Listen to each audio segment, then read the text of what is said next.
ইলিশ, বোয়াল, আনসিজনেও ইলিশ মাছ পাওয়া যায় শুনেছি, বোয়াল মাছটাও আছে, কাতলা অ্যাভেলেবেল। তো এখানকার খাবারের একটা অন্যরকম গুণমান, যেটা এই চত্বরে আরও 5 জায়গার চাইতে অনেক পপুলার খাবার।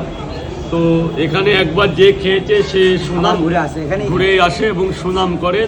দীর্ঘদিনের হোটেল এটা। আমরা অনেক ছোটোবেলা থেকেই আমার এখানে দোকান, এখান থেকে খাওয়া দাওয়া, আমি যেতে দেরি হলে এখান থেকেই খেয়ে যাই এবং স্টাফদের ব্যবহার খুবই ভালো। আমাকে অনেক দিন ধরে এরা চেনে, সার্ভ করে।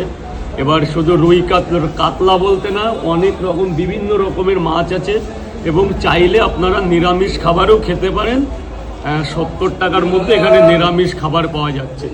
তো আমি ডাল, সবজি, ভাত। এবার আমি যেহেতু বাড়ির জন্য খাবারটা নিয়েছি, আমি এটাকে আমাদের স্টাফ দাদাকে পার্সেল করে দিতে বলবো।